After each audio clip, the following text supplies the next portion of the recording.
आपने सुना सारी बातें, कैसे देखते हैं आप ये सारा जो बात की जा रही है, बताई जा रही है? अरफाज साहब, बहुत ही दुख हुआ।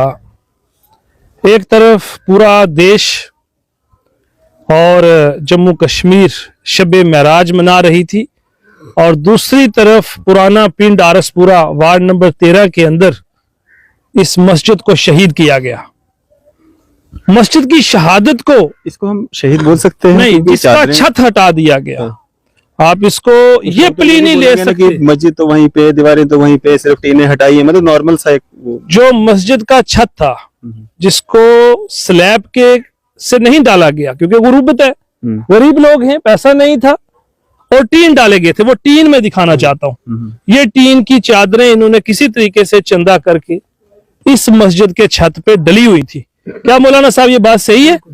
छत डला हुआ था, छत डला हुआ था। बिल्कुल बुरी तरीके से तोड़ा, टीन बिल्कुल नुकसान कर दिया, पूरा बुरी तरीके से टीन तोड़ा गया और ताड़ के नीचे फेंका गया। और इस टीन, जिस मस्जिद के छत को टीन के द्वारा रखा हुआ था, उसका छत डाला हुआ था, उसको हम शहादत नहीं कहेंगे तो और क्या कहेंगे? और ये कोई अवाम का मुद्दा नहीं था, ये हमारी आरसपुरा की एडमिनिस्ट्रेशन ने एसडीएम साहब के ऑर्डर के ऊपर, जिस तरह हमें बताया जा रहा है कि उसकी डायरेक्शन के ऊपर इस मस्जिद को शहीद किया गया, जिसने हमारी आस्था को, हमारी रूह को कांपने पर मजबूर किया। हमें इतना दुख हुआ है जिसको हम अल्फाज में बता नहीं सकते। क्या कहूं मैं मस्जिद की शहादत के ऊपर, किस तरह से बयान करूं इस दर्द को? ये जो मतलब बात रख रहे हैं, अपनी तहसीलदार साहब की बात अपनी सुनी, औकाफ जो यहाँ पे देखते हैं, यहाँ पे जिनकी ड्यूटी है वो अपनी बात रखने की, जमीन औकाफ की है। नायब तहसीलदार साहब कह रहे हैं कि मैं था लेकिन अभी रिकॉर्ड नहीं है। सब अपना अपना पल्लू झाड़ना चाह रहे हैं। आपने बात करके देखी, हर कोई कह रहा है मैं अपने कोई गाड़ी ठीक करवा रहा है, कोई नारायणा में पेशेंट के साथ है, लेकिन कल यहाँ मौके पे मौजूद थे। लेकिन आज उनके पास कोई जस्टिफिकेशन नहीं है कि इस मस्जिद को क्यों तोड़ा गया, इसके छत के ऊपर जो छत डली थी उसको क्यों हटाया गया, किसी के पास जस्टिफिकेशन नहीं है। पहली बात तो यह थी कि विद परमिशन, अथॉरिटी की परमिशन के मुताबिक मस्जिद बनी गई, ये परमिशन हमने अभी आपसे शेयर की, दिखाई। दूसरी ये बात है कि क्या इस देश के अंदर मंदिरों को, गुरुद्वारों को, चर्चघरों को और मस्जिदों के लिए अगर कहीं परमिशन का टाइम पीरियड महीने, 2 महीने, 4 महीने खत्म हो गया है तो इस किस्म से काम किया जाएगा? ऐसा नहीं होता। इस देश के अंदर, जिसको हम सेकुलर देश कहते हैं, जिसके हर दिन हम आपसी भाईचारे को आपस में मजबूत करने के लिए दिन रात कोशिश करते हैं कि हम लोग आपस में मिलजुल कर रहें, उसको एडमिनिस्ट्रेशन खुद खराब करना चाहती है और फिर उस इशू को छुपाना चाहती है, दबाना चाहती है अपनी गलतियों को। ये तो इंतहाई दुख की बात है। क्या जम्मू कश्मीर के अंदर रहने वाले इन गरीब लोगों को, ये जो हमारे गुजर बकरवाल तबका से ताल्लुक रखने वाले लोग हैं, क्या इनको अपने रिलीजन को प्रोफेस करने की इजाजत नहीं है? अगर इजाजत है तो क्या ऐसा हो गया था अगर बिना परमिशन के अभी मस्जिद के छत को टीन लगा दिया गया, अभी स्लैब डलना था। This is a temporary provision कि अभी इन्होंने स्लैब डाल के इस मस्जिद को कंप्लीट करना था, तो इन्होंने स्लैब के बजाय टीन डाला था, तो क्या गलत कर दिया था? मतलब आप कब से हैं यहाँ पे? जी, मुझे यहाँ पे दरअसल बहुत टाइम हो गया। अभी कुछ मैं यहीं पे रहता हूँ, हमारा मकान बना हुआ है मस्जिद के साथ में। आप इमामत कराते हैं यहाँ पे? जी, मैं दरअसल इमामत पहले नहीं करता था। यहाँ आते इमाम आते जाते रहते हैं, तो जहाँ जो इमाम मुझसे पहले था उसको इसी मजिस्ट्रेट ने पकड़ के अंदर बंद कर दिया, तो उसकी वजह से वो चला गया। तो वक्तन फवक्तन जब यहाँ पे इमाम साहब नहीं होते हैं तो नायब इमाम साहब नहीं हुए यहाँ पे। इमाम साहब को कब अरेस्ट किया था?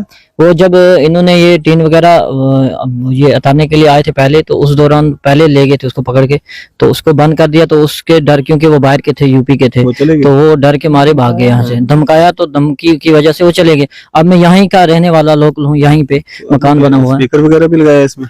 तो उस तरह स्पीकर अंदर तो नहीं लगा हुआ था उस तरह, बिल्कुल नहीं। तो आपको भी डर है, आपको भी अरेस्ट किया जाएगा? मुझे भी डर है कि मैं देखें, दरअसल मजिस्ट्रेट की तरफ से मुझे ये बताया गया था कि वहाँ मस्जिद में जमात के साथ कोई नमाज नहीं पढ़ेगा तो न पढ़ाएगा। तो मुझे यही संदेशा मिला था, क्योंकि मैं इधर उधर भी निकल जाता हूँ कभी, तो मुझे यही मिला था ये वहाँ से संदेशा कि अंदर मस्जिद में कोई जमात के साथ नमाज नहीं पढ़ाएगा। तो मुझे इस चीज का भी डर था कि अगर मैं नमाज पढ़ाऊँ तो कहीं मुझे भी अरेस्ट ना किया जाए। अभी नमाज हो रही है? नमाज हो रही है अल्हम्दुलिल्लाह, जमात नमाज हो रही है जमात के साथ। तो मैं ही फिलहाल यहाँ पे नायब इमाम, जब भी इमाम ना हो तो मैं नमाज पढ़ाता हूँ। अरफाज साहब, कितनी दुखदायक बात है कि अब नमाज पढ़ने के ऊपर भी रोक लगाई जा रही है। हमने जम्मू कश्मीर के हालात कभी ऐसे नहीं देखे। हम जम्मू कश्मीर के अंदर एक प्लूरल सोसाइटी का हिस्सा हैं, जहां पर हर किलोमीटर के बाद यहाँ हमारी पॉपुलेशन बदलती है। हमारे मुस्लिम समुदाय के बीच में मंदिर हैं, गुरुद्वारे हैं, हम उनको प्रोटेक्ट करने का काम करते हैं। लेकिन अगर एक मस्जिद है, उसके बीच में भी ये गरीब लोग जिनके मकान अगर हम दिखाएंगे, आप देखिए कुल्ले की जिंदगी ये लोग जीते हैं। ये कुल्ले की जिंदगी के अंदर आप देखिए किस तरह से अपनी लाइफ जीते हैं। उनके ऊपर भी टीन है। ये इनकी बेसें हैं, ये बेसें दिखाइए जरा, ये देख लीजिए कैसे इनकी बेसें यहाँ पर पड़ी हैं। ये कौन लोग हैं आखिर, ये कहाँ से आए हैं? ये 47 से पहले जम्मू कश्मीर के अंदर यहाँ रहते हैं। क्या प्रोग्राम आप यहाँ की एडमिनिस्ट्रेशन बनाना चाहती है? क्या दिखाना चाहती है यहाँ की एडमिनिस्ट्रेशन कि इन लोगों को डरा के इनकी मस्जिदों को तोड़ने का काम एडमिनिस्ट्रेशन जब करना शुरू हो जाएगी तो हम किन अल्फाजों में उसको बयान करें? इससे बड़ी दुखदायक बात क्या हो सकती है कि आज मौलाना साहब ये कह रहे हैं कि उनको डर है कि अगर वो नमाज यहाँ पढ़ाएंगे तो उनको यहाँ से किसी केस में बुक किया जाएगा, किसी केस में डालकर इनको अंदर कर दिया जाएगा। इस बात को मैं कैसे तस्लीम करूं? तो सब क्या डिमांड रहेगी आपकी? अगर एडमिनिस्ट्रेशन चाहती है कि यहाँ पर किसी किस्म का लॉ एंड ऑर्डर की प्रॉब्लम जो एडमिनिस्ट्रेशन ने खुद खड़ी की है वो आगे ना बढ़े, कल के दिन के अंदर यहाँ एडमिनिस्ट्रेशन जिस तरीके से टीन को हटाया है इस मस्जिद की छत से, इसी तरीके से वापस, क्योंकि इन टीनों को इन्होंने डैमेज कर दिया, इनके अंदर जो सुराख है वो भी हम दिखाएंगे ना जरा, हालत क्या की है। उठा भाई ये ट्री, ये देखो, ये टीन तो अब इस काम के नहीं रहे, इनमें जो सुराख हो गए, इतने बड़े बड़े सुराख हो गए। अब इसमें से अगर इनको लगाओगे तो मस्जिद के अंदर पानी जाएगा। ये देख लीजिए क्या हालत है। अगर इसके अंदर एडमिनिस्ट्रेशन चाहती है और अगर इनको होश के नाखून लेने हैं तो मैं चाहूंगा कि जल्दी से जल्दी मस्जिद के लिए ये नई टीन लाएं, इसी तरह की शीट्स लाएं और उनको फौरी तौर पे इंस्टॉल करके इस सिचुएशन को कंट्रोल में करें। क्यों? क्योंकि ये पूरे जम्मू कश्मीर की मुस्लिम आबादी से ताल्लुक रखने वाले लोगों का है।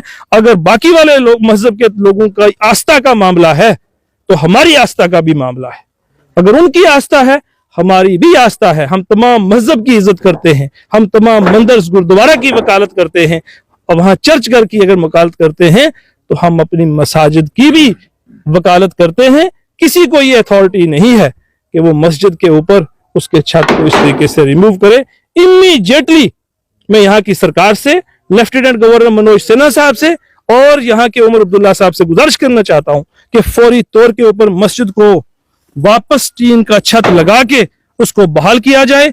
ये लोग इस वक्त सफर हैं, इनके बच्चे यहाँ पे कुरान पढ़ते हैं, तिलावत करते हैं, वो इनका इस वक्त रुक चुका है। ये रुक चुका है जी। जी। आपकी जो इबादत है, जो आपके बच्चों का पढ़ना है मस्जिद में बैठ के, छत के बिना अगर बारिश हो जाएगी तो पूरी मस्जिद में पानी आ जाएगा। नमाज पढ़ी हमने तो पूरी मस्जिद अंदर से गीली पड़ी थी, क्योंकि तो हमारी पाँव में इतनी सर्दी लग गई कि सुबह की ऊपर से शबनम गिरती है, ओस पड़ती है रात को, तो पूरी मस्जिद अंदर से गीली पड़ी हुई थी। तो हमने जब मस्जिद में नमाज अदा की तो पूरी मस्जिद गीली पड़ी हुई। इसको बर्दाश्त नहीं किया जाएगा, हर किस बर्दाश्त नहीं किया जाएगा सर। और जैसे कि हमें ये लिख कर दे दिया है कि यहाँ आप इमाम साहब नहीं रख सकते। ये कोई बार का इमाम साहब नहीं, इसका घर है यहाँ। ये हमारे सैयद साहब है, हमारे बच्चे हैं, लेकिन यहाँ इनका घर है। ये 5-7 साल से मस्जिद बनने से पहले का इनका घर है। लेकिन जो हमने इमाम लाया था उससे SHO साहब ने लिखवा के ले लिया कि आप नमाज नहीं पढ़ा सकते, भाग जाओ यहाँ से। तो उसको बड़ी मुश्किल से हमने छुड़वाया। लेकिन ये इनका, जैसे इन्होंने मस्जिद तैयार की, अब ये तो नमाज पढ़ा सकता है, ये तो बच्चों को पढ़ा सकता है। हमारे सैयद जाते, इनका घर भी यहाँ ही है, यहाँ ही इनका घर है, इनका घर यहाँ है। फाज साहब ये बता रहे हैं कि इसी वक्फ की प्रॉपर्टी के ऊपर, इसी वक्फ की प्रॉपर्टी पे एडजॉइनिंग में इन लोगों ने कोई डिस्प्यूट कभी क्रिएट नहीं किया। उस पे मंदिर भी बने हुए वक्फ की प्रॉपर्टी के ऊपर। हमने कोई इशू नहीं खड़ा किया भी आप यहाँ पे क्यों मंदिर बना रहे। इसी के जब आप अंदर एंटर होते हो, पहला मंदिर, उसके आगे 2 मंदिर, बीच में 3 मंदिर, क्या उनके पास पूछिए बिल्कुल यही लैंड है। क्या गवर्नमेंट उनसे पूछिए, SDM मैडम से पूछिए क्या उनके पास है, परमिशन थी? उनको गिराया पहले मंदिरों को, फिर हमारी मस्जिद को शहीद करना था, फिर हमें कोई नहीं, हम ना मंदिर को गिराने की बात करते, ना मस्जिद की, ना गुरुद्वारे की। सब लोग अमन ईमान के साथ, प्यार और मोहब्बत के साथ, आपसी भाईचारे के साथ यहाँ रहे।